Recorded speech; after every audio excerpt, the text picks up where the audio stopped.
The Avengers moral matrix, the logic behind the heroes. Flint West reporting. Here's the thing about the Avengers. They're not just a collection of superheroes who happen to disagree with each other. There's something far more interesting. They're a laboratory for competing decision systems under moral constraint. Put the same impossible problem in front of Vision, Bruce Banner, Steve Rogers, and Tony Stark, and watch what happens. Same facts, same threat, same stakes. 4 completely different ways of deciding what should be done. Vision tends toward utilitarian logic. Banner tries to engineer around the trade-off. Captain America protects moral agency and autonomy. Tony Stark becomes increasingly obsessed with consequence, responsibility, and liability. And sitting underneath all of them is one very old warning. The ends do not justify the means. That is the moral matrix. Not because these characters behave like perfectly consistent philosophy textbooks. They don't. They contradict themselves. They compromise. Sometimes they completely abandon the principles they claim to believe in. But that's precisely why they're useful. Because real people do the same thing. It's when the pressure arrives that you begin to see which operating system somebody reaches for. And Infinity War gives us perhaps the cleanest example. Section 1. The Vision problem. Thanos is coming for the Mind Stone, and the Mind Stone is embedded in Vision's head. If Thanos gets it, the consequences could be catastrophic. So Vision looks at the problem and reaches what appears to be the obvious conclusion. Destroy the stone, even if destroying the stone kills him. From a utilitarian perspective, the arithmetic is almost impossible to argue with.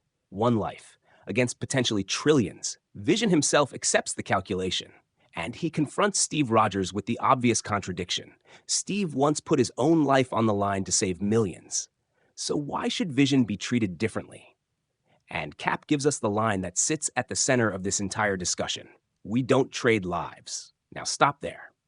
Because that sentence contains almost everything. If human beings are fungible units, Vision wins the argument. One is smaller than trillions. Done. There is nothing left to discuss. But Steve introduces something arithmetic cannot measure: moral agency. There is a difference between saying, I am willing to die, and saying, you must die because the rest of us have calculated that your life is worth less than the outcome. Steve Rogers can choose to sacrifice Steve Rogers. That does not automatically give Steve Rogers the moral authority to spend Vision. Except there's a problem. Vision is volunteering, and suddenly, Cap's position develops a fracture. Because if autonomy matters, surely Vision also possesses the autonomy to say, this is my life, and I choose to give it. Now we have a real dilemma, and that matters. Because the moral matrix is not an argument that Captain America is always right. It is a framework for exposing what each decision actually requires. And then Bruce Banner walks into the room. Section 2. Banner breaks the binary. Banner looks at the entire argument and effectively says, hold on, why are those the only 2 choices? Vision is more than the Mind Stone. So perhaps you can remove the stone without destroying Vision. Take him to Wakanda. Let Shuri attempt the separation. Save Vision. Remove the stone. Stop Thanos. Banner is not introducing another moral philosophy. He is doing something else. He is expanding the solution space. The dilemma says, kill Vision or risk catastrophe. Banner says, why are those the only options? That is engineering asymmetry. Before accepting an irreversible trade-off, ask whether the architecture of the problem itself can be changed. And that idea travels far beyond superheroes. We constantly present ethical problems as binaries. Harm A or harm B. Pick one. But the real world is not always a philosophy classroom. Sometimes technology creates option C. Sometimes negotiation creates option C. Sometimes institutional design creates option C.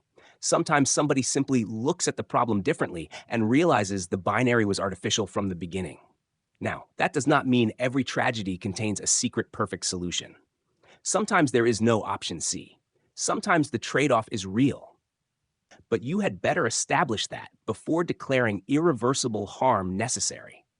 And that is Banner's contribution to the matrix. Before you calculate the sacrifice, make damn sure the sacrifice is actually required. Section 3. The Stark problem. Then we get Tony Stark. And Tony comes at this from somewhere completely different.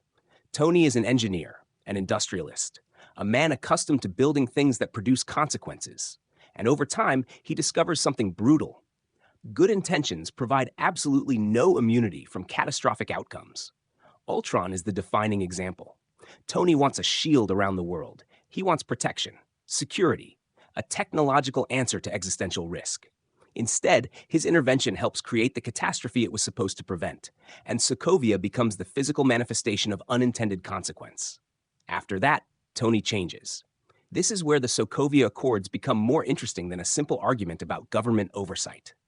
Tony no longer completely trusts unilateral judgment, including his own. Institutional authority suddenly becomes attractive. Decisions can be authorized collectively. Responsibility can be distributed. Intervention can occur inside an accountable framework. This is where liability enters the moral matrix. Trauma explains why Tony becomes obsessed with consequences. Liability management describes what he tries to do about them. And Steve looks at exactly the same solution and sees the opposite danger. Give away the right to choose, and somebody else gets to decide where the Avengers go, or where they don't go. Tony fears uncontrolled action.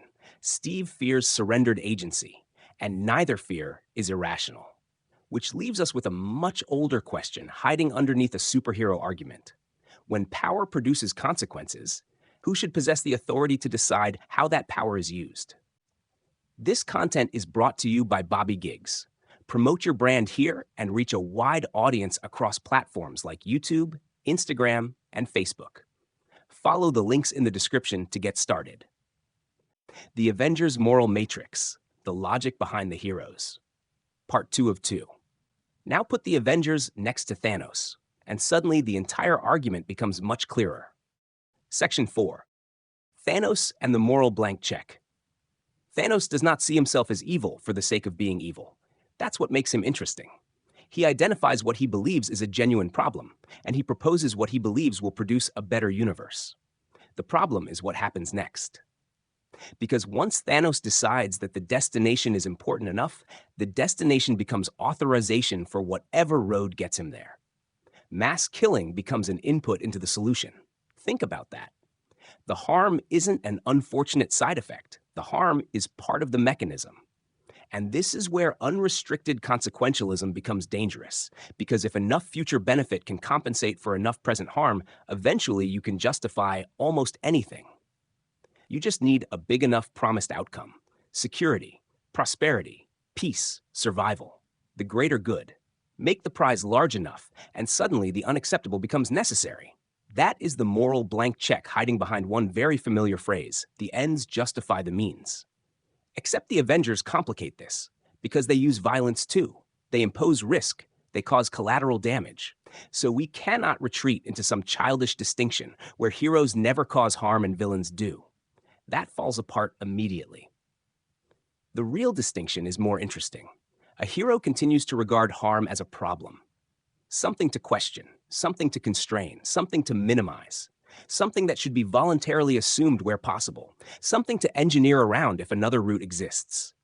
The dangerous threshold is crossed when harm stops being a problem requiring justification and becomes simply an acceptable price paid by somebody else for the world you intend to create. And that brings us back to the central invariant. Section 5. The ends do not justify the means. Now, this does not mean consequences don't matter. Of course they matter. And it doesn't mean nobody can ever be exposed to danger. Soldiers do it. Firefighters do it. Doctors make decisions under risk. Ordinary people sometimes face situations where harm simply cannot be eliminated. The principle is narrower than that, and stronger. A desirable outcome does not provide automatic moral permission for whatever actions might produce it. The means still have to survive examination. Is the harm necessary? Can it be reduced? Can the people carrying the risk consent? Is there another route? Who actually possesses the authority to make this decision? And if every available option causes harm, which one prevents the greater unavoidable harm without turning another human being into a disposable instrument? That is no longer simple arithmetic. That is constrained decision-making. And this is where something unexpected happens, because the Avengers bring us straight back to the principle that started this entire investigation. Section 6. The rule of priority. Within Islamic jurisprudence exists a maxim commonly expressed as preventing harm takes precedence over attaining benefit. Put that into the language of risk management, and it becomes protect the downside before pursuing the upside. Now, don't push the analogy too far. Human lives are not financial variables. You cannot put human dignity on a spreadsheet and calculate the optimal portfolio. That would destroy the very moral principle we're trying to preserve. But structurally, something important is happening. There is an order of operations. Don't begin by asking, how much benefit can we extract? First ask, what harm does this require? Identify the downside, constrain it, then pursue the upside. And Banner adds one more question before we accept the trade. Are you absolutely sure the downside is unavoidable? That might be the most practically useful question in the entire moral matrix, because now we can see all four characters clearly. Section 7. 4 responses to the same problem. Vision asks, what outcome minimizes the total catastrophe? Captain America asks, what are we morally entitled to do and who has the right to choose? Banner asks, can we redesign the problem so the sacrifice is unnecessary? Tony Stark asks, who bears responsibility when our intervention goes wrong? And here's the important part. None of them has the complete answer. Vision's arithmetic can become dangerously indifferent to the individual. Cap's moral constraints can become so rigid that they ignore enormous consequences, and his defense of autonomy becomes complicated the moment Vision autonomously chooses sacrifice. Banner's third option works beautifully until there is no third option. And Tony's concern with responsibility can become paralysis, institutional dependence, or an attempt to transfer burdens that ultimately cannot be transferred. But those imperfections don't break the moral matrix. They are why it works, because real people don't behave like philosophy textbooks. We contradict ourselves, we rationalize, we react to trauma, we compromise, we change our minds when the pressure arrives. The Avengers simply make those conflicts visible at cinematic scale. Section 8. The moral matrix. Strip away the costumes, strip away the battles, strip away the infinity stones, and underneath all of it is one of the oldest human problems imaginable. What are we permitted to do when something enormously valuable appears to require something enormously harmful? Utilitarianism calculates, deontology constrains, autonomy demands consent, engineering expands the choice set, liability forces responsibility for consequences, and the rule of priority tells us, look at the downside before becoming intoxicated by the promised upside. Together, that is the moral matrix, not a machine that spits out the correct answer. A framework that forces us to expose what the decision actually requires. And that matters. Because history is full of people who believed they were pursuing desirable ends. Security, prosperity, order, progress, peace. The danger begins when the magnitude of that promised destination becomes so seductive that nobody examines the road being used to get there, which is why the old warning survives. The ends do not justify the means. And perhaps that is the deeper logic behind the heroes. Not that heroes never cause harm, they do. Not that heroes always choose correctly, they don't. Not even that they remain perfectly faithful to their own principles, they don't do that either. The distinction is simpler. Harm remains morally visible. It remains something to resist, constrain, justify, minimize, consent to, or, whenever possible, engineer away. Because the moment harm becomes just another acceptable input into the calculation, the moment somebody else's suffering becomes merely the price of your desired outcome, you have crossed into very different territory. And somewhere on the other side of that line stands Thanos. Flint West signing off.